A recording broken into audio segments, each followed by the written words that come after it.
안녕하십니까. 일주일이 금방 가죠? 금방 안 가나요? 금방 안 가면 지겨운 거죠, 지금 공부하는 게. 그죠?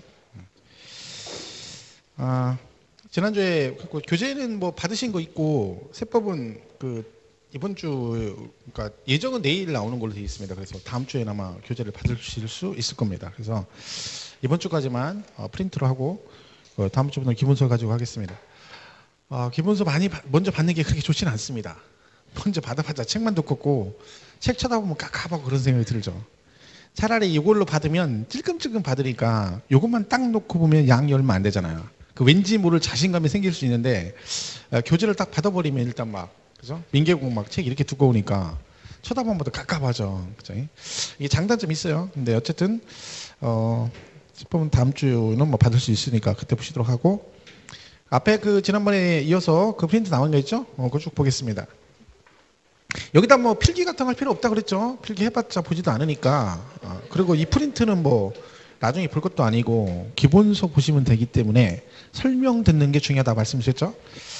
자, 3절에 조세 용어 정의가 쭉 써 있습니다. 뭐 세법 나와 있고 뭐 읽을 거 없습니다. 뭐 중요한 게 아니니까 교재에 있는 거고. 이번에 과세 요건은 우리가 지난 시간에 세금을 부과할 때 네 가지 요건이 있다. 첫 번째가 뭐라고 돼 있습니까? 과세 대상이라고 돼 있죠. 자, 뭐예요? 무엇을 사고 팔았을 때 그랬죠. 그래서 뭘 정해준다? 대상을 정해주고, 그리고 뭐요? 누가 세금을 낼 것이냐? 또 뭐예요? 납세 의무자라는 걸 정해준다 했죠. 그죠? 납세 의무자. 그리고 세금 계산할 때 기준 금액이 뭐냐? 그죠? 그래서 과세 표준 그러고요. 여기다가 얼마를 곱할 것이냐, 세율을 정해준다. 이 네 가지를 세금 부과 요건, 그래서 과세 요건이라고 합니다. 그러니까 제가 말씀드렸죠. 앞으로 우리가 뭐 취득세부터 배우기 시작하면 전부 다 이 네 가지를 배우는 겁니다. 그 취득세도 이 네 가지 배우고 양도세까지 전부 다 기본은 이 네 가지예요. 그죠? 이걸 우리가 세금 부과 요건, 그래서 과세 요건 그럽니다. 이 네 가지를 중심으로 해서 세금을 계산해가지고 이거를 어떤 식으로 거둘 것이냐, 부가징수에서 구조는 다 그렇게 돼 있다 했죠. 저 네 가지 계산해서 어떤 식으로 부과하고 징수할 것이냐, 이게 기본 틀이라고 말씀드렸잖아요. 그러니까 주구장창 이 네 가지가 나오는 겁니다. 그래서 그거 보시면 되고, 그걸 지금 설명해 놓은 건데, 이건 지난 시간에 간단하게 설명해 놨기 때문에 좀 자세히 설명해 놓은 건데, 지금 이 부분을 뭐 일부러 외우고 막 정리할 필요는 없습니다. 그냥 네 가지 요건 이런 것들이 있다 정도만 감만 잡고 가면 되는 거죠. 그리고 나중에 공부를 하시면 되니까, 전에도 말씀드렸지만 초상부터 너무 무리해 가지고 막 공부하고 외우고 하려고 하지 마시고 그냥 적응 훈련을 빨리빨리 해야 돼요. 적응을 빨리빨리 해야 됩니다. 세법은 지난 시간에 말씀드렸지만 1, 2, 3, 4월 달 정도까지는 굳이 따로 공부할 필요 없고 수업만 열심히 들으시면 됩니다. 그동안에 민계공을 열심히 하셔야 돼요. 민법 개론, 공법을 열심히 해놓고 그걸 좀 잡아놓으셔야 뒤에가 좀 편합니다. 그러니까 세법은 굳이 먼저 하라고 말씀 안 드리니까 대신 수업만 안 빠지면 됩니다. 수업만 안 빠지고 쭉 가시면 5, 6월 달 그쯤부터 살살 해도 조금만 하시면 세법은 10개 이상은 맞을 수 있으니까 16개 중에. 그러면 뭐 성공하는 거죠. 그러니까 처음에는 너무 무리할 필요 없습니다. 그러니까 거기 앞전에 첫 페이지 나와 있는 것들은 뭐 과세 대상 2번에 납세 의무자에서 뭐 연대 납세 쭉 써 있고요. 그 다음에 과세 표준 나오고 그 다음 장 넘어가면 뭐 세율까지 나와 있죠. 그죠? 그것들은 뭐 그냥 우리 앞전에 나온 이거 얘기하는 거니까 제목만 보시면 되고, 그 다음에 3번에 과세 기간이라는 게 나오죠. 이것도 이제 우리가 앞으로 용어가 나오는데, 자 보세요. 이름이 뭐라고 돼 있어요? 과세 기간 이렇게 돼 있죠. 이게 무슨 얘기냐면 세금을 부과하는 법적인 기간이다, 그런 얘기죠. 예를 들면 우리가 소득세라는 게 있습니다. 소득세. 얘는 딱 봐도 뭐 할 때 세금 내는 거예요? 소득세는 어떤 때 내는 거예요? 써 있잖아요. 그냥 그대로 읽으면 돼요. 뭐요? 소득이 발생했을 때 내는 겁니다. 세금이. 그러니까 이름이 소득세인 거예요. 그죠? 그럼 이 소득세는요, 월급을 받으시면 우리가 대표적인 소득이 직장 다니면서 월급 받는 거잖아요. 그럼 월급이 말 그대로 월급이니까 소득이 얼마 만에 한 번씩 발생하는 거예요? 달달이 발생하죠. 그러면 소득이 발생했으니까 뭐 내셔야 돼? 세금을 내셔야 합니다. 소득세. 종합소득세를 내죠. 근데 도대체 소득이 발생할 때 그러면 이 소득을 매달 낼 것이냐, 아니면 분기별로 묶어서 세금을 내야 되는지 이걸 정해줘야죠. 그죠? 안 정해주면 혼란이 생긴단 말이죠. 그렇다고 해서 세금을 부과하는데 월급 받을 때마다 달달이 네가 와서 세무서 와서 신고해라. 그러면 우리나라 세무서 마비됩니다. 왜? 전국의 수많은 직장인들이 매달 월말만 되면 어디가? 세무서가 세금 신고하셔야 되잖아요. 복잡하죠. 그래서 기간을 법으로 정해도 묶어서. 근데 소득세는 보통 과세 기간이 세금 부과 기간이 1월 1일부터 12월 31일 이렇게 돼 있습니다. 그럼 이건 무슨 얘기예요? 세금을 어떻게 내라는 거야? 달달이 내지 말고 연 단위로 묶어서 한꺼번에 내라. 그래서 우리가 연말 되면 뭐 한다고 그래요? 좀 있으면 연말 정산한다 그러잖아. 그 연말 정산 뜻이 1년 단위로 세금 부과한다 기간이 정해져 있기 때문에 법 규정에 따라서 1월 1일부터 12월 31일까지 발생한 소득을 몽땅 묶어서 한꺼번에 과세하는 겁니다. 이걸 우리가 뭐라고 한다? 세금 부과 기간이다 해서 과세 기간 그런다 그런 얘기죠. 그러니까 소득세가 가장 기본입니다. 종합소득세가 기본적으로 1년 단위로 연 단위로 간다. 그러니까 개념만 보시면 돼요. 과세기간의 뜻이 그런 얘기구나 이렇게 보시면 되고 그 밑에 뭐 부가가치세 기타 등등 있는데 뭐 그런 것들을 일부러 외울 필요는 없습니다. 근데 뭐 우리가 아시겠지만 뭐 일본은 이 얘기를 많이 들어보셨죠? 부가가치세 신고한다고 그러잖아요. 그죠? 근데 부가가치세는 1년에 2번 냅니다. 그러니까 얘는 과세기간이 2개죠. 왜? 소득세는 한꺼번에 1년 단위로 내는데 얘는 2번 내니까 예를 들면 과세기간이 1월 1일부터 6월 30일 그리고 7월 1일부터 12월 31일 이렇게 2번을 냅니다. 근데 어쨌든 얘는 1년이고 얘는 반기별로 가지만 둘 다 이게 뭐예요? 과세기간인 거죠. 기간은 다르지만 용어상으로는 얘도 과세기간인 거죠. 그래서 얘는 6개월 단위 묶어서 다음 달 25일 여기도 묶어서 그 다음 달 25일에 확정신고하도록 돼 있습니다. 그러니까 뭐 얘는 그런 걸 우리가 과세기간이라 한다더라 뭐 개념만 보시면 되고요. 그 다음에 너무 밑에 뭐 4번의 법정신고기한 납세자 이것들은 지금 뭐 보고 외울 건 아니니까 그냥 보시면 되고요. 그 6번은 이제 우리가 조세의 징수라고 나와 있죠? 이 부분은 사실 뭐 아까 말씀드린 대로 이거 얘기하는 거죠 지금. 그죠? 이렇게 세금해서 계산해서 어떻게 한다? 어떤 식으로 징수하느냐. 지난 시간에 전체적으로 간단하게 설명드렸는데 자 세금을 이제 걷어야 되잖아요. 그럼 어떤 식으로 징수하느냐. 법적으로는 3가지가 있는데 우린 2개만 배운다겠습니다. 하나는 뭐가 있느냐? 내가 가서 뭐하고 직접 신고도 하고 돈도 내가 내는 거 이걸 뭐라고 한다? 신고 납부 그러고 그리고 나는 가만히 있는데 고지서가 날라오면 고지서 받아서 돈 내는 걸 뭐라고 그래요? 보통 징수 보통 그럽니다. 물론 교재상에는 가로 안에 국세, 지방, 국세 그래가지고 내용이 용어가 다르게 나와 있는데 그건 신경 쓸 필요 없습니다. 뭐 그걸 가지고 뭐 신고 납세, 신고 납부 이렇게 돼 있는데 그거 구분 안 쳐서 문제 푸는데 지장 없어요. 근데 굳이 구분해서 외울 필요는 없습니다. 뜻은 똑같아 의미는. 얘는 어떻게 하라고요? 네가 알아서 뭐 하라고? 신고도 하고 돈도 네가 내라 그런 얘기고 요거는 너는 가만히 있으면 내가 뭘 보내줘? 고지서를 보내주겠다. 그럼 기한에 돈을 내라 그런 얘기죠. 그러면 이 신고납부조세는 우리가 배우는 조세가 취득세부터 양도세까지인데 그중에 신고납부조세가 3개가 있다고 그랬죠. 자 그게 뭐예요? 신고납부는 어떻게 한다 했어요? 네가 알아서 신고도 하고 돈을 내란 얘기는 내가 그 부동산의 가격이 얼마인지를 알아야지만이 뭐 할 수 있다? 신고할 수 있다 그랬죠. 그럼 언제 금액을 알 수 있다고 했어요? 부동산 가격을. 내가 그 부동산을 어떻게 했을 때? 네, 사거나 팔았을 때 내가 사고 내가 팔았으니까 금액을 안다 했잖아요. 그러니까 결국 신고납부조세는 뭐예요?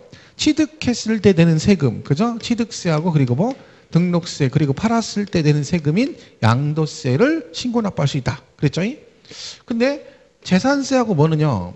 종합부동산세는 뭐라겠어요? 보유세라겠잖아요. 가지고만 있는 거죠. 그러니까 거래 금액이 없기 때문에 신고를 할 수 없다. 그래서 뭐 한다? 얘네들은 고지서가 나온다. 그래서 재산세 종부세는 보통 징수 그럽니다. 예를 들면 종합부동산세는요. 다음 달에 세금을 내거든요. 12월 달에. 그러면 만약에 여러분이 종부세 대상이 되시면 이달 말 안에 뭐가 나와? 고지서가 나옵니다. 12월 1일부터 내야 되니까 고지서는 무조건 법적으로 5일 전에 보내도록 돼 있어요. 미리 보내야 되는 거죠. 왜? 미리 보내야 내가 고지서 받아서 세금을 내니까. 그러면 11월 25일쯤부터 시작해서 세무서에서 발송을 하죠. 그럼 여러분 집에 27일, 28일 안에는 무조건 들어오는 거죠. 그러면 받아가지고 12월 1일부터 15일까지 내시면 되는 거야. 그럼 걔도 뭐가 나온다는 거예요? 고지서가 나온다 그런 얘기입니다. 자 그러면 이게 뭐라겠어요? 요 신고납부를 안 했을 때 그리고 뭐 보통 징수가 되는데 고지서 돈을 안 냈을 때 말 안 들으면 어떻게 한다 했죠? 추가로 세금을 더 내게 한다 했죠? 자 이거 기억나시나요? 신고납부 안 했을 때는 뭐가 부과된다 했죠? 가산세. 얘는요.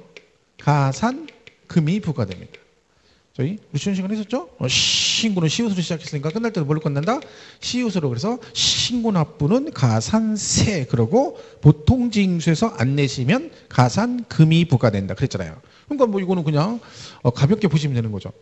그러니까 처음에 할 때 그랬죠. 이렇게 하면 금방 외울 것 같지만 들을 때는 너무 쉽죠. 근데 일주일 지나면 기억이 안 나는 거죠. 네, 그죠? 근데 두 번, 세 번 하다 보면 이건 나중에 뭐 이건 아무것도 아닙니다. 어쨌든 신고 납부 안 하면 가산세가 부과되고 보통 징수에서 고지서 나와서 돈 안 내면 뭐가? 가산금 이렇게 돼 있죠. 그러면 이 가산세가 종류가 있을 거 아니에요. 이게 뜻이 뭐냐면 잘 보세요. 가산세는 이렇게 돼 있어요. 세법에 정한 의무를 이행하지 않았을 때 부과되는 거다. 이렇게 돼 있어요. 그러면 가산세 종류가 뭐라고요? 세법이 정한 뭐? 의무를 이행하지 않았을 때. 그럼 걔는 의무가 뭔지를 알면 되는 거죠. 그럼 여기서 말하는 세법이 정한 의무는 뭘까요? 무엇을 해야 될 의무가 있는 거야? 신고 납부는 써 있잖아요. 뭐 해야 돼? 신고도 하고 또 뭣도 하고 납부도 할 의무가 있는 거죠. 의무가 두 개인 거예요. 기본적으로. 뭐가 있어요? 신고 의무와 납부 의무 두 개입니다. 기본적으로. 그러면요. 가산세 뜻이 의무를 이행하지 않았을 때 부과되는 거니까 의무가 뭐라고요? 신고 의무도 있고 뭣도 있다? 납부 의무도 있다. 그런 얘기니까 가산세 종류도 몇 개가 되겠어? 기본적으로 두 개가 기본인 겁니다. 그러니까 신고를 안 하시면 신고 불성실 가산세를 부과하고 납부를 안 하시면 납부 불성실 가산세를 따로 계산해서 같이 부과가 되는 겁니다. 그러니까 신고 납부 안 했을 때 가산세 부과되니까 가산세 종류도 뭐다? 신고에 대한 안 한 거에 대한 가산세와 납부를 이행하지 않은 거에 대한 가산세 두 개로 나눠진다. 그래서 가산세 종류가 신고 불성실 가산세와 납부 불성실 가산세가 있습니다. 이 말은 취득세, 등록세, 양도세 파트에 가면 뒤에 뭐라고 나온다는 거예요. 취득세 신고기한 내 신고를 하지 않으면 뭐가 부과된다? 가산세. 무슨 가산세? 신고불성실 가산세, 납부불성실 가산세 이렇게 간다는 얘기죠. 그 종류가 두 개인 거죠. 그러니까 이건 나중에 이제 뭐 교재도 있기는 하지만 요 신고불성실 가산세 비율 같은 게 나옵니다. 뭐 몇 % 과세할 것이냐. 얘는 뭐 지금 외울 건 아니고요. 근데 뭐 지금 외우지 않더라도 그냥 들어놓으면 한 번이나 그게 낫겠죠. 자, 그러니까 부담 가질 필요 없습니다. 제가 여기다가 막 숫자 같은 거 쓴다고 해서 저거 외워야 되는 거 아니야? 뭐 그런 부담 주는 거 아니니까 욕심 부리지 마시고 그냥 듣고 잃어버리면 되는 거예요. 그죠? 자, 얘가요 이렇게 돼 있어요. 보통 일반 무신고 가산세가 있고 일반 과소신고 과세라는 게 있어요. 그리고 뭐 이런 것도 있어요. 부정 무신고 과소신고. 그러니까 부정 그러기도 어디서 뭐 부당 그러기도 하는데 뭐 큰 의미는 없습니다. 의미상은 똑같은 거니까요. 과소세가 4개나 되죠. 겁나 복잡해 보이죠. 자, 근데 비율이 잘 보세요.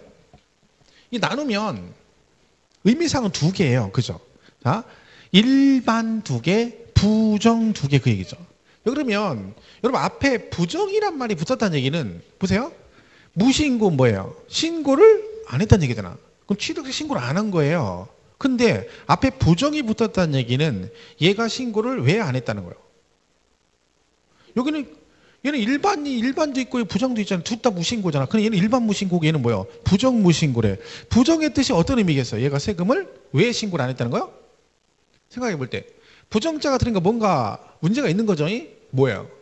고의적으로 그렇듯이. 예를 들면 세금 포탈 의도를 가지고 뭐예요?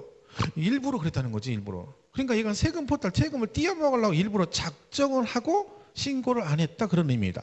그러면 과세권자 입장에서 볼 때는 괘씸하잖아요. 왜? 세금을 어떻게 했다고요? 일부러 신고를 안 한 거잖아. 세금 띄어먹으려고. 근데 걸렸네. 그럼 우리는 뭐예요? 눈에는 눈, 이에는 이 그거죠. 네가 세금 띄어먹으려고 작정하고 신고 안 했어. 그럼 걸렸죠? 그럼 너도 뭐? 그럼 너도 죽어봐라 그런 얘기지. 죽어봐라. 죽을 사자예요. 뭘로 죽어봐라? 세금으로 죽어봐라. 그래서 죽을 사자에서 얘는 40%. 그죠? 얘는 고의성이 있는 거죠. 그러니까 너도 한번 뭐라고요? 죽어봐라. 부정해서 죽어봐라. 40%. 그죠?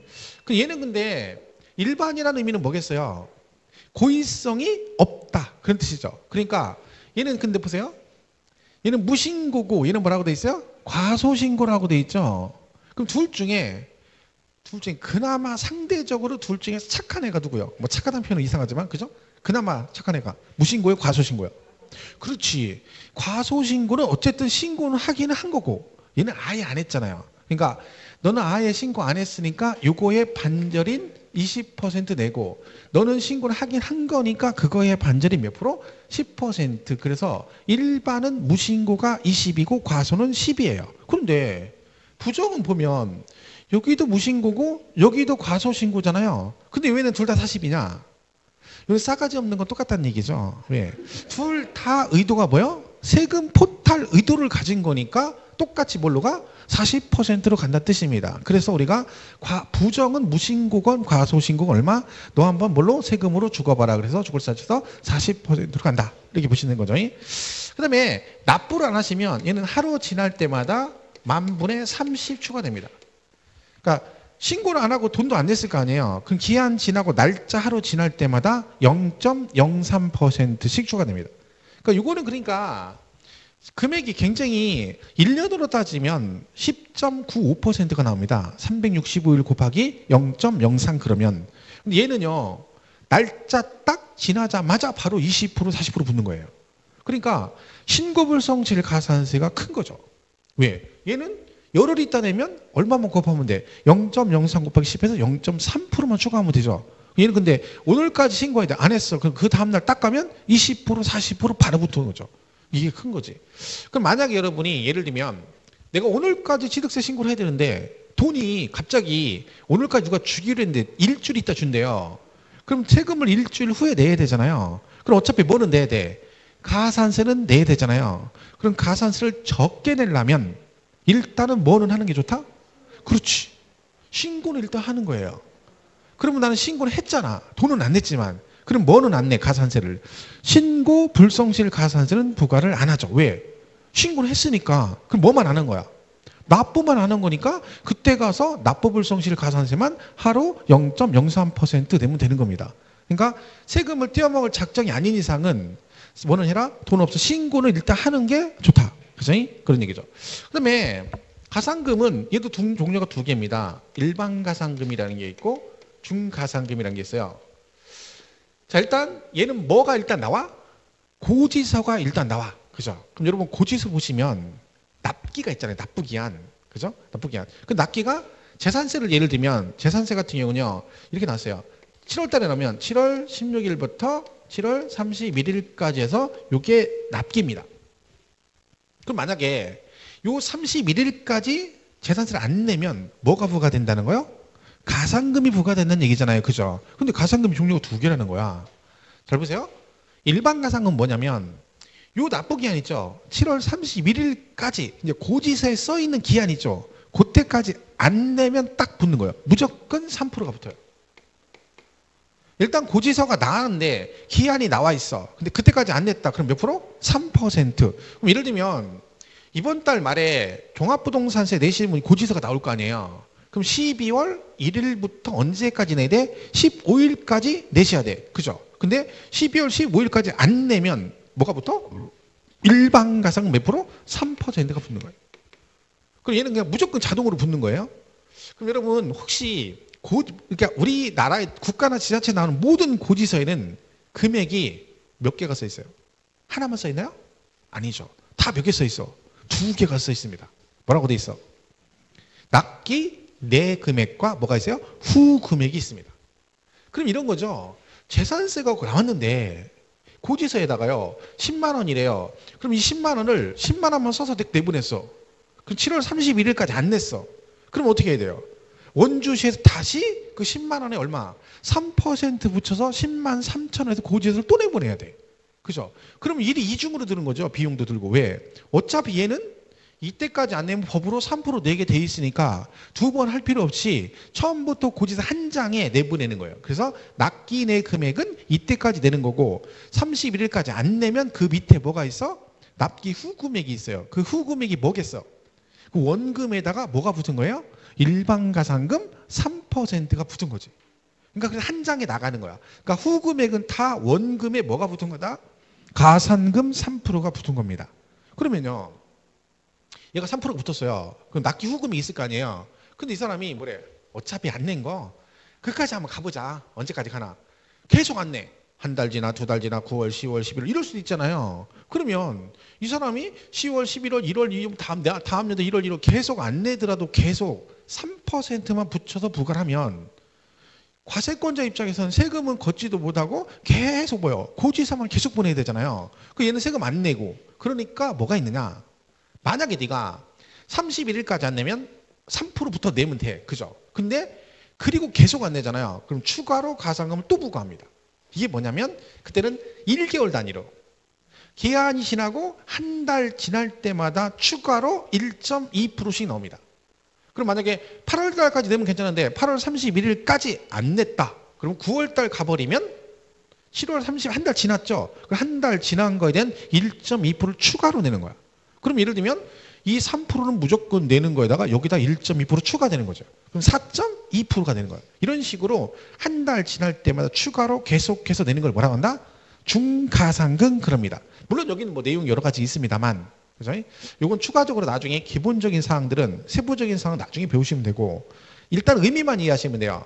일반 가산금은 납부기한 내 안 냈을 때, 납기내 안 냈을 때 부과되는 거고 중가상금은 뭐다? 기한 지나고 얼마 지날 때마다 한 달이 지날 때마다 추가로 부과하는 걸 뭐라고 한다? 중가상금이라고 한다까지만 보면 돼요. 여기에 물론 뭐 여러 가지 기타 내용이 있습니다만 이거는 뭐 지금 볼 건 없고요. 그래서 가산세도 신고 납부 두 개가 있고 가산금도 일반 가산금과 뭐가 있다? 중가산금이 있다. 이렇게 보시면 되죠. 뭐 지금 설명드린 내용이 이제 교재 거기 프린트에 쭉 있습니다. 그래서 그 6번에 조세의 징수라고 돼 있죠. 맨 밑에 그죠?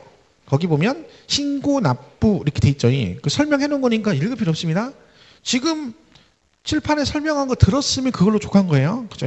그다음에 뒤에 보통 징수 나와 있고요. 뭐 세부적인 내용은 나중에 홍보할 거니까. 그다음에 우리 교재는 특별 징수라고 돼 있죠. 3번에. 그죠? 이게 원래 세법에는 징수 방법이 3개인 거예요. 사실은요. 특별 징수도 있어요. 근데 왜 우리가 공부를 안 하냐면 우리가 배우는 세목은 특별 징수 세목은 안 배워요. 그러니까 우리가 배운 건 다 둘 중에 하나요. 신고 납부 아니면 뭐예요? 보통 징수인 거죠. 근데 여러분 원천 징수란 말 들어보셨죠? 원천 징수. 그 원천 징수가 지방세는 특별 징수 그러고 국세는 원천 징수를 한 것뿐이에요. 그 원천 징수는 뭐예요? 우리 직장 다닐 때 뭐요? 사업주가 뭐요? 가끔 3.3% 미리 띄고 그죠? 월급을 주잖아요. 그 미리 징수하는 거죠. 그걸 뭐라 그래? 원천 징수 그래요. 근데 우리는 원천 징수 관련 세목을 안 배우기 때문에 여기서도 굳이 징수 방법이 3가지는 있지만 우리가 주로 와야 될 건 뭐다? 2개. 뭐예요? 신고 납부하고 보통 징수 얘기만 잘 기억하시면 됩니다. 그 다음에 7번에 가산세, 가산금 얘기 나와 있죠? 그 박스에 보면 가산세 거기 나와 있죠? 20%, 10% 그죠? 그게 그거고 납부불 성실일 가산세 1일 만분의 3 써 있어요.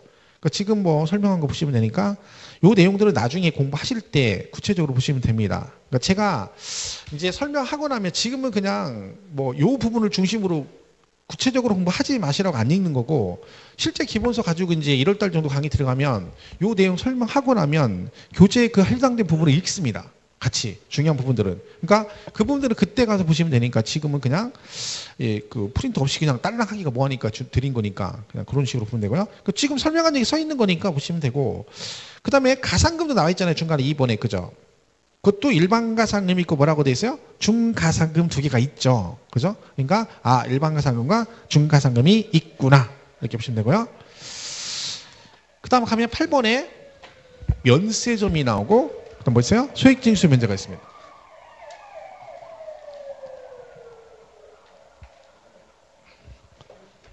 자, 그 뒤에 찾으시나요?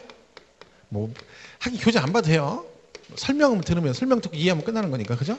소액징수 면제.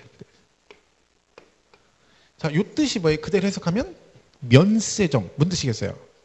세금을 부과한다, 안 한다? 안 한다는 뜻이죠. 면세점이니까. 세금을 면제하는 그죠? 기준점. 얘는 뭐겠어요? 소액은 그대로 해석하면 소액은 징수를 한다, 안 한다? 안 한다. 그 얘기죠. 자, 우리가 면세점의 대표적인 게 취득세입니다. 물론 그거 말고도 우리 교재 있죠. 근데 주로 면세점에 관련된 얘기를 우리가 취득세 부분은 취득세 파트에서 중요한 부분이기 때문에 기억을 하셔야 되죠. 자, 그럼 면세점이 뭐냐? 이렇게 돼 있습니다. 취득세는 취득 가액이 얼마? 50만 원 이하면. 이런 얘기죠. 자, 취득가액이 50만 원 이하면 면세점을 적용한다는 얘기는 취득가액이 50만 원 이하면 세금 부과를 안 한다는 뜻입니다. 그러니까 여러분이 부동산을 취득했는데 걔가 얼마야? 50만 원 이하짜리를 취득했어. 그럼 취득세 부과를 안 한다는 뜻입니다. 자, 요거 기억하시라 했죠? 50만 원 이하면 부과를 안 한다는 얘기는 50만 원이면 그럼 딱 50만 원짜리 살 수 있잖아요. 걔는 면세점을 적용한다 안 한다? 한다.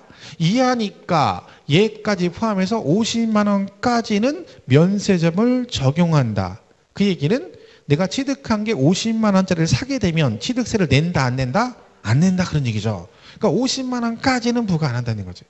근데 여러분 이건 말씀드렸듯이 면세점이란 말이 규정은 있는데 이게 실질적으로 50만 원 이하짜리가 뭐가 있겠어요? 여러분 땅을 샀는데 50만 원 이하짜리를 샀다는 거야. 그럼 취득세 안 내도 된다는 거예요. 그러면 땅을 얼마치 산 거예요? 요만큼 산 거죠, 요만큼. 그죠? 어디 가면 땅 저기 비싼 데에 가면 한 평에 막 몇백만 원도 하고 막 이러는데 매도 가는 것도 있고 그죠? 근데 50만 원짜리 사면 세금 안 내도 되는 거야. 그럼 취득세 내기 싫으면 땅을 어떻게 사? 50만 원, 50만 원치. 여기 땅 얼마? 50만 원어치만 주세요. 이렇게 하면 되죠. 그렇게 사면 되는 거예요.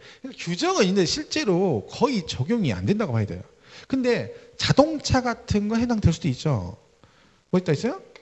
티코 같은 거 하나 사면 지금 티코는 안 나오죠? 티코 아시죠? 요 티코 같은 거 지금 사면 20만 원, 30만 원이면 사죠. 요런 거 사시면 얘는 뭘 안 내? 취득세를 안 내면 면세점에 적용됩니다. 옛날에 이 티코 나왔을 때 전성기 때 대단했죠. 이거 저도 처음 나왔을 때 대회에서 그 슈퍼 티코 주제가도 있죠. 하얀 날개를 휘날리며 뭐 이렇게 그래서 왜냐면 티코가 제일 어울리는 차가 흰색이었거든요. 흰색. 원래 여러분 그걸 아셔야 돼요. 차종마다 그 차에 잘 어울리는 색깔이 있어. 색상이. 그게 뭐냐면 광고하는 거예요. TV 광고할 때 모델별로 광고하면 색깔이 나오죠. 그게 그 차종에 제일 잘 어울리는 거야. 왜? 걔들이 볼 때 광고 효과를 높이려면 가장 잘 어울리는 색깔을 가지고 광고를 하지 아주 안 어울리는 색깔을 갖다가 티코를 갖다가 광고하지는 않는단 말이죠. 그리고 티코를 광고하는데 검정색으로는 안 합니다. 왜? 여러분 아시죠? 검정색은 착시 효과 때문에 차가 적어 보여요. 작아 보인단 말이야. 근데 티코는 그다지 작은데 거기다가 검정색으로 해버리면 차 같지도 않죠. 그러니까 흰색으로 한 거야. 걔가 작아 보이니까. 그러니까 여러분 바둑을 두실 때 흰 돌하고 검은 돌이 있잖아요. 돌이 크기가 틀립니다. 어떤 게 더 커? 검정색이 더 큽니다. 왜냐면 검정색은 작아 보이니까. 그러니까 대형차 있죠. 대형차들은 다 뭐예요? 거의 다 검정색입니다. 검정이 블랙이 많죠. 왜? 걔는 원래 차가 크니까 너무 커 보이면 그러니까 또 그런 효과가 있는 거야. 그러니까 옛날 티코는 흰색이 최고였죠. 타고 쫙 날아가면 뭐. 티코 전설 제가 얘기했었나요? 전 티코 전설. 티코에 벤츠가 경부고속도로를 가는데 200km를 가는데 벤츠를 탁 추월해 하얀 물자가 휙 추월해서 가는 거야. 그러니까 벤츠가 자존심이 있잖아. 따라가는데 안 되는 거야. 250 그래도 걔가 빠르니까 포기했어. 뭐가 이렇게 빨라. 근데 나중에 보니까 희한 물차가 어디로 가? 휴게소를 데려가는 거야. 따라가 봤더니 티코가 벤츠를 추월한 거야. 운전사가 내리면서 뭐라 그래? 바람 더럽게 부네. 왜요? 뒤에 바람 불어 날아간 거야. 차가. 그래서 벤츠를 추월하네. 이 대단한 차죠, 이 벤츠. 그죠? 티코. 그죠? 기름 떨어지면 어떻게? 기름이 떨어졌다 그러면 기름을 넣을 거 없이 주유소 앞을 지나가면 휘발유 향기에 취해서 20km. 뭐 그런, 그죠? 옛날에 전설의 차입니다. 이게 전설의 차, 티코. 그죠? 장단점이 많죠, 장단점. 그래서 티코는 세차를 꼭 하고 다녀야 된다. 왜? 세차를 깨끗이 안 하면, 깨끗이 안 하고 파킹을 해놓으면 지나가다가 깡통인 줄 알고 추석 아저씨. 그죠? 옛날에 그리고 우리 차 한참 탈 때는 그 그랜저나 아니면 뭐죠? 외제차 뒤에는 따라가면 안 된다 그랬어. 왜? 어떤 사람이 차를 하나 샀는데 계속 티코가 따라오는 거예요. 그래서 짜증나가지고 근데 계속 나를 추월하는 거예요. 짜증나가지고 집 앞에 착 타고 내려가지고 왜 이렇게 따라오냐니까 티코 운전사가 내려서 뭐라고 해서 아저씨 사은품입니다. 사은품. 차 샀는데 사은품으로 준 거예요. 그래서 따라오는 거죠. 그래가지고 큰 차 뒤에는 따라가지 말라 했어. 티코 타면. 왜? 남들이 사은품 따라가는 줄 알고 그런다 해가지고. 되게 좋은 차죠. 요런 거 사면 뭐가 돼? 면세점 적용이 될 수 있습니다. 얼마? 50만 원 이하. 이렇게 되는 거죠. 뜻은 그렇다. 그러면 얘는 뭐냐면 소액은 징수를 안 한다. 여긴 대표 주자가 재산세입니다. 자, 얘는 의미를 잘 이해하시면 돼요.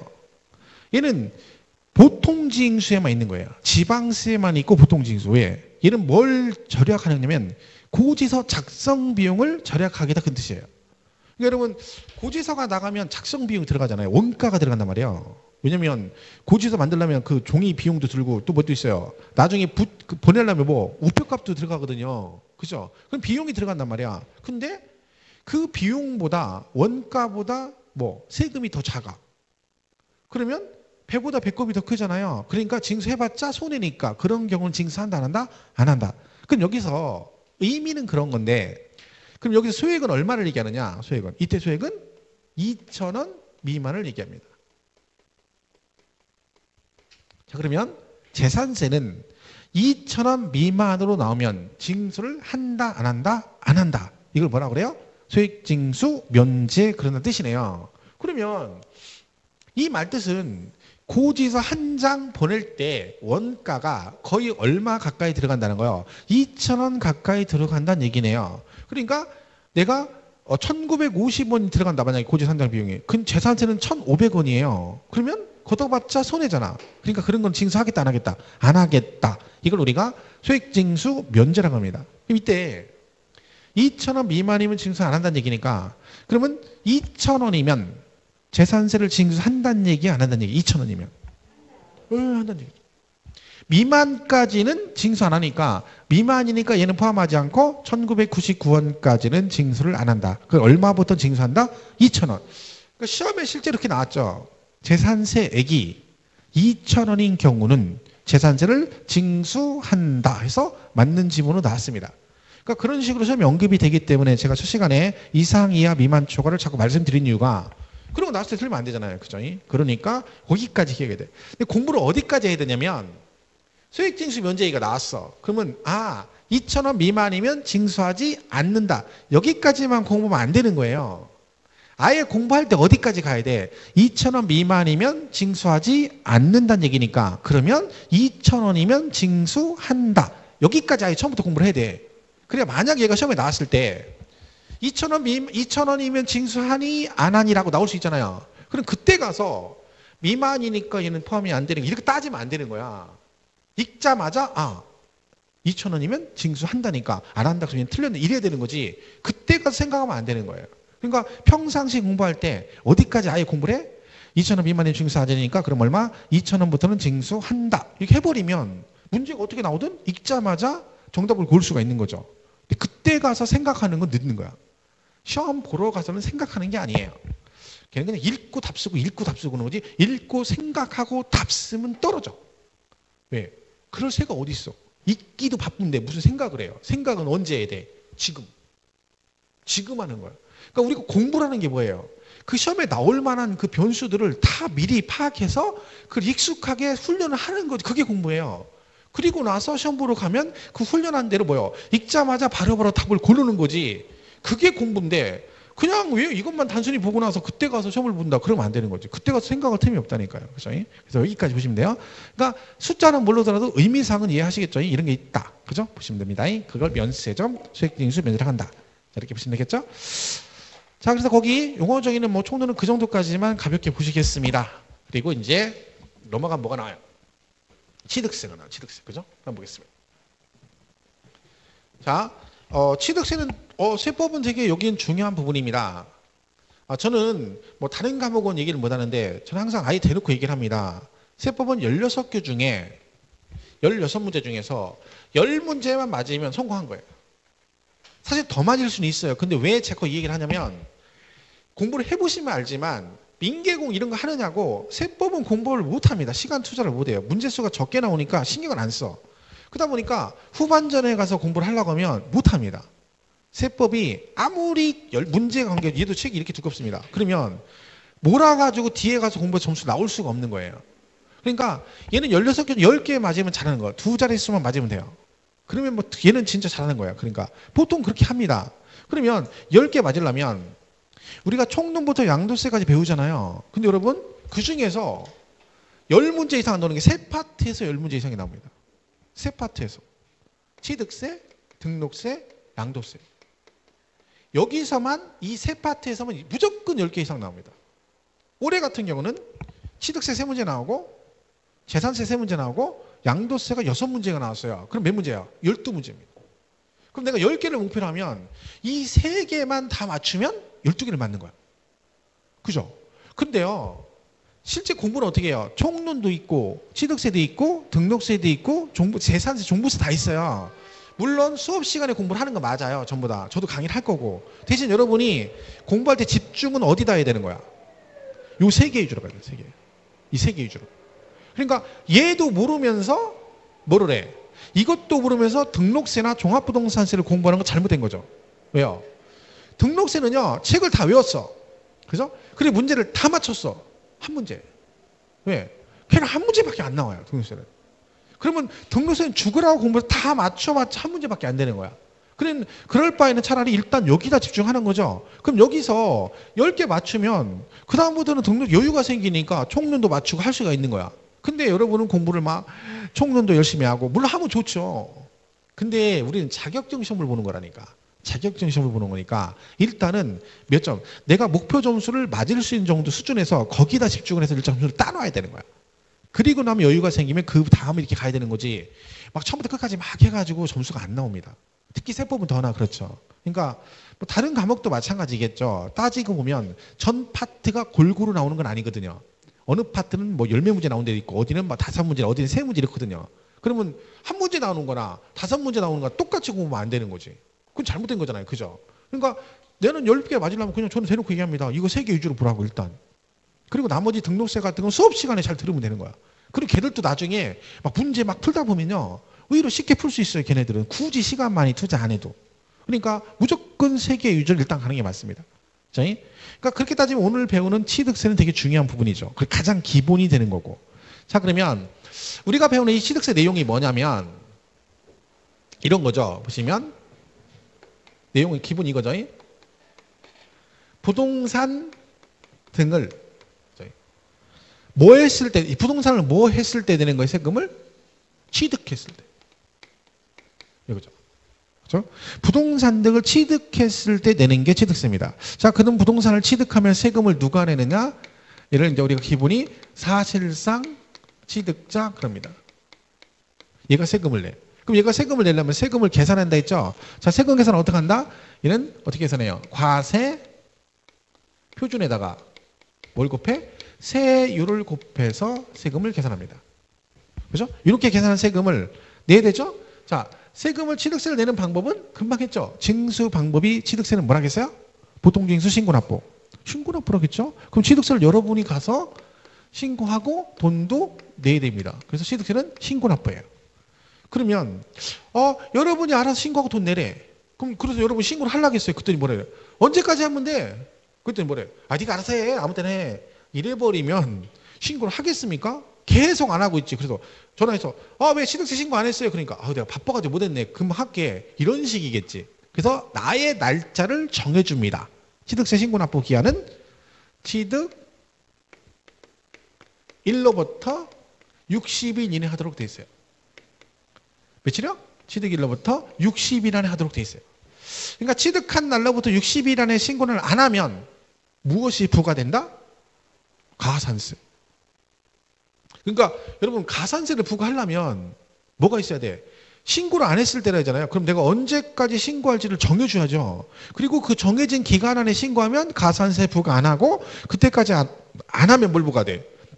가산세가 나오게 되는 거지. 그래서 기간을 정해요. 취득일로부터 60일이 기본이에요. 물론 예배는 있어요. 예배. 예를 들면 만약에 부모님이 돌아가셨어요. 그래서 여러분 상속을 받으셨네. 그 상속을 받으면 걔도 취득세를 내야 됩니다. 그러면 상속받았을 때 취득세 신고를 돌아가신 날로부터 60일 안에 신고해라. 이러면 조금 문제가 있을 수 있죠. 왜? 아니 상당에서 부모님이 돌아가셨는데 막 돌아가서 사무제 끝나자마자 얼른 막 가가지고 자기 상속받은 거 가서 막 신고하고 등기치고 그러면 동네에서 욕합니다. 왜? 저는 부모님 돌아가시면 기다렸다 이렇게 욕먹지. 그러니까 상속을 그리고 문제가 뭐냐면 갑자기 돌아가시면 상속 재산 파악이 안 될 수가 있거든요. 그러니까 얘는 기간이 필요한 거예요. 일단 49제도 해야 되고 그죠? 그래서 얘는 기간이 길어요. 그래서 기본으로 상속은 무조건 6개월이에요. 상속 얘기 나왔다 그러면 무조건 6개월이에요. 기본이. 근데 그 사람이 상속인이 외국에 있으면 미국에 있다. 그러면 상속이 미국에서 한국까지 올라면 멀잖아요. 그죠? 멀고 갑자기 올라오면 비행기 싹도 없고 그러니까 아르바이트를 하거나 아니면 헤엄쳐서 와야 되니까 기간을 좀 더 줘. 그래서 걔는 9개월이에요. 그러니까 우리나라에 있으면 무조건 기본 6개월. 그러니까 상속액이 나왔다 그러면 날짜는 무조건 기본이 6개월인 거죠. 그러니까 취득 신고도 언제까지에 걔는 6개월 이내 하도록 예외가 있어요. 하지만 그걸 빼고 나머지는 다 며칠이야? 60일 안에 하도록 돼 있다. 그래서 60일 안에 안 하게 되면 아까 말씀드린 뭐가 부과된다? 가산세가 나올 수 있다. 이런 뜻이거든요. 이게 기본 흐름이에요. 그러면 아까 제가 맨 처음에 과세 요건 4가지 말씀드렸잖아요. 그 과세 요건 4가지가 지금 있잖아요. 요게 뭐예요? 부동산 등이 바로 과세 대상인 거죠. 그죠? 그리고 얘가 뭐예요? 납세 의무자예요. 납세 의무자. 이렇게 되는 거죠. 이거 뭐예요? 과세 표준, 그 다음 세율 이렇게 되는 거죠. 그 4가지잖아요. 과세 대상, 납세 의무자, 과표, 세율. 그러면 등록세 가도 마찬가지로 4개 배우고 자산세, 종부세, 양도세 다 똑같이 배우는 거고 그리고 마지막에 가서 걔는 어떻게 세금을 내니? 그럼 재산세 같으면 보통징수 이렇게 나올 테고 그죠? 양도세 가면 또 신고, 납부 이렇게 나오겠죠. 그러니까 4가지가 무조건 기본이 되는 겁니다. 그 4가지를 우리가 계속 배우게 되는 거죠. 근데 교재는 이제 프린트 보시면 1번에 계율하고 돼 있고 그다음 2번에 특징 나오죠. 자, 그 특징 중에 몇 개만 딱 보겠습니다. 지금 다 안 보고. 자, 일단 1번 보세요. 1번. 2번에 1번 있죠? 취득세란 법에 열거하는 부동산 등 특정 재산을 취득하는 경우. 이 말은 취득세는 무조건 아무거나 다 세금을 내는 게 아니잖아요. 법으로 정해진 것만 세금을 내도록 돼 있죠. 그러니까 법에 열거된 것만, 즉 과세 대상에 해당이 되는 것만 세금을 내라. 그걸 취득하면 그 취득 사실 자체를 과세 대상으로 하여 취득한, 그 다음 뭐라고 돼 있어요? 물건의 소재지에 관할 특광도에서. 우리가 재산세, 취득세는 지방세라겠죠. 지방세 중에 무슨 세? 특광도세예요. 특광도세 그러죠. 자, 근데 여러분 세금을 낼 때 이 건물이 지금 원주시에 있잖아요. 원주시에, 그죠? 근데 제가 대전광역시, 대전에 산다 만약에, 그러면 대전에 사는 제가 강원도 원주시에 있는 부동산 취득했어. 그럼 취득세를 낼 거 아니에요. 요 취득세는 어디서 가져갑니까? 강원도에서 가져가요. 왜 그러겠어요? 지방세는 뭐 중심이야? 물건 중심이에요. 다. 물건이 중심, 사람이 중심이 아니라 물건 중심이야. 그러니까 부동산 자체가 강원도 안에 있으면 무조건 취득세는 다 어디다 내야 돼? 강원도에다 내야 돼요. 그럼 세금 부과를 어디서 하겠어? 그 물건의 소재지인 강원도에서, 특광도인 강원도에서 부과를 한다는 얘기죠. 그런데 특광도에서 그다음 뭐라고 돼 있어요? 그 취득자에게 부과하는 지방세 중 무슨 세다? 도세이다. 언뜻 보면요, 특광도세라고 했잖아요. 근데 그 뒤에 뭐라고 돼 있어요? 지방세 중 무슨 세래? 도세래. 그럼 이걸 잘못 오해하면, 이걸 설명을 안 하고 하면 이제 이런 문제가 발생해요. 특광도세라고 했는데 얘는 도세 그랬으니까 어떤 분은 이게 맞았다 하는 사람도 있고 어떤 사람은 틀렸다 그럴 수 있습니다. 왜? 특광도세라고 배웠는데 얘는 뭐래요? 지방세 중 취득세는 무슨 세다? 도세. 그러니까 이건 틀렸다 할 수 있습니다. 자, 근데 왜 그러냐면 이게 지금 보시면 이 말이나 둘 다 맞는 얘기예요. 근데 얘는 왜 그럼 도세라고 하느냐? 여러분, 우리가 8도잖아요. 우리 행정구역이 전국을 나눌 때 특광도 중에서 어느 게 기본이에요? 도가 기본이에요. 8도가. 그죠? 행정구역 나눌 때. 그죠? 그러니까 도가 기본이기 때문에 그냥 대표해서 뭐라는 겨? 도세라고 하는 거예요. 그럼 당연히 서울특별시는 도가 아니잖아요. 그럼 서울특별시에서는 무슨 세겠어? 특별시세로 들어간 거고, 대전광역시에서는 광역시세로 가겠죠. 그러니까 이걸 오해하시면 안 돼요. 이 말도 맞고 이 말도 맞는 얘기야. 근데 법에서는 대표해서 그냥 특광도 안 하고 도세 그런 것 뿐이에요. 그러면 재산세 같은 경우 있잖아요. 우리가 뭐라고 보냐면 재산세는 시군 구세 그러거든요. 근데요, 재산세 파트에 가면 재산세는 지방세 중 시군 구세라고 하는 경우도 있고 또 뭐라고 나올 수 있어? 시군세 그렇게 나와요. 왜 그러겠어요? 도가 기본이니까 도 밑에 뭐가 있어? 시군이 기본이잖아요. 그럼 시군세 그러는 거예요. 그런데 서울특별시하고 광역시는 도가 아니잖아요. 그럼 요 밑에 뭐가 있어? 구가 있죠. 그러니까 여기서는 뭐라 그래? 시군세가 아니라 구세 그러겠죠. 무슨 말인지 이해가시죠? 같은 얘기예요, 같은 얘기. 그러니까 얘하고 해서 얘가 맞고 이건 틀렸다 이러면 안 되고 이것도 같은 얘기다. 그래서 얘는 대표에서 도세, 대표에서 시군세라고 나오는 거니까 특광도세라고 나오든 시군구세라고 나오든 틀린 지문은 아니니까 이걸 또 오해하셔가지고 헷갈려. 왜냐면 별거 아닌데 처음에 엉키면 계속 헷갈립니다. 그게 첫인상이 중요한 거예요, 첫인상이. 그죠? 첫인상이 좀 안 좋으면 그걸 막 극복하려면 힘들죠. 공부도 똑같아요. 처음에 딱 봤을 때, 나 이거 먹어 어려워. 얘는 나하고 안 맞아. 이래버리면 주구장창 걔는 어려운 거예요. 그죠? 그러니까 마음을 굳게 써야 되는 거야. 공부할 때는. 내 마음이 안 들어도 다 마음에 든다, 그래야지 자기 성질대로 가면 공부를 못해. 나는 원래 성격이 거칠해. 그래가 조금만 비유 틀리면 안 맞아. 그러면 공부도 똑같잖아요. 이게 다하고 자기하고 맞는 게 아니거든, 전부 다. 어떤 거는 과목이 나하고 마음에 안 들어. 어떤 거는 과목은 좋은데 그 선생이 마음에 안 들어. 이럴 수 있거든요. 그러면 이게 짜증나는 거야. 그러면 제가 마음에 안 들어. 그러면 제 시간에는 잘 두르기 싫은 거야. 왜? 세법은 재밌어. 내가 마음에 안 들어. 그래서 공부하다가 그러면 나는 얼굴도 안 쳐보겠죠. 고개만 쳐박고 있는 거지. 계속 왜? 이것만 보는 거지. 그러면 얼마나 짜증나겠어요. 수업도 들기 싫고. 의욕이 안 생기지. 그러니까 그러면 안 되는 거예요. 제가 항상 그 얘기를 해요. 선생님이 다 마음에 안 들 수도 있어. 100%는 그죠. 과목도 그래요. 그럼 반대로 얘기하면 저도 여러분이 다 마음에 드는 건 아니에요. 그죠? 근데 그냥 뭐요.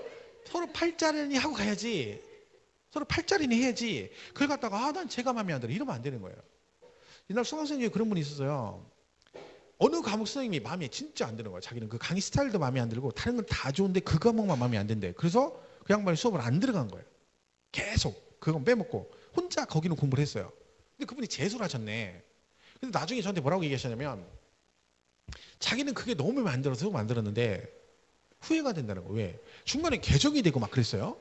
막 공법, 해법 이게. 근데 그걸 안 들었으니까 근데 공법이었는데 공법 개정이 중간에 개정됐는데 그걸 모르는 거예요. 자기 수업 안 들어가니 그죠? 관심도 없고. 근데 그 개정된 게 시험에 나왔어. 근데 그분은 공부를 어떻게 했어요? 개정 전 내용으로 문제를 풀었겠죠. 근데 그분이 떨어졌는데 그 한 문제를 맞췄으면 개정된 걸 맞췄으면 안 떨어지는 거였어요. 근데 그거를 자기는 개정된 걸 모르고 그 전의 내용을 공부를 해서 문제를 맞췄는데 그게 틀려버린 거야. 그 떨어진 거예요, 시험에. 그리고 나서 그 다음에 재수를 하신 거예요. 근데 그분이 저한테 하신 얘기예요. 이게 공부가 그렇더라는 거야. 또 공부를 다시 시작해도 선생님이 바뀌어도 그 사람이 또 내 마음에 드는 건 아니라는 거야. 그죠? 근데 자기는 선생을 보는 게 아니라 자격증 따려고 온 거거든요. 그러니까 그런 걸 감수하고 내가 자격증 목표가 그거니까 조금 마음에 안 들어도 이해를 하고 그냥 가는 게 맞다라고 얘기를 하시는 거예요. 근데 그건 맞는 얘기예요. 사람 100%를 맞을 수가 없는 거지. 그러니까 여러분들 그냥 사람 보고 뭐 하지 말고 그냥 선생님이 마음에 안 들으면 그 과목을 좋아하고 그 과목이 내용이 별로 마음에 안 들면 선생이 좋다 이렇게 생각하는 거예요. 좋은 쪽으로. 그래야 합격도 하는 거예요. 그러니까 제 말이 맞는 거지. 마음을 곱게 써야 돼. 저도 마음을 곱게 쓰려고 노력을 해요. 그냥 여러분이 다 좋다 이렇게 생각하는 거야. 그죠? 그래서 얼굴을 자세히 안 쳐다봐. 왜? 얼굴 자세히 쳐다보면 마음에 안 들 수도 있거든. 그러니까 저는 항상 강의할 때 이렇게 먼 산 바라보고 먼 산 바라보고. 근데 얼굴을 제가 기억을 잘 못해요. 선생님, 수강생들 얼굴을. 왜? 제가 자세히 안 봐요, 정말로. 이렇게 멀리 바라봐. 옛날 전성기 때는 막 지금은 그런데 옛날에 선생님들이 막 진짜 대단했었습니다. 선생님들 막 대우도 잘해주고 막 엄청났어요. 막. 그럴 때는 강의하다가 나중에 뭐라고 나와서 선생님이 기분 나쁘다는 거. 왜? 그랬더니 선생님이 이쪽만 10번 쳐다보고 여긴 5번 쳐다봤다고 이렇게 얘기를 해요. 진짜로 옛날에 그랬어요. 그 정도였어요 그때는. 근데 지금 뭐 그런 신경 안 쓰는데. 그러니까 이쪽을 10번 쳐다본 이유가 이쪽에 젊은 애들이 많았다는 거예요. 여자애들이. 근데 선생님이 거기 관심 가지고 뭐 설명할 때도 이쪽 하다가 갑자기 이쪽 쳐다보고 그러니까 여기 표정도 밝아지고 이쪽은 우울해진다는 거야. 그걸 막 파악하고 쉬어가지고 얘기한다니까. 진짜 그랬다니까요. 지금은 그런 게 어딨어요. 막 쳐다보는 것 자체를 부담스러워 서로 그냥. 그래서 지금은 그런 게 없지. 옛날에는 그랬었죠.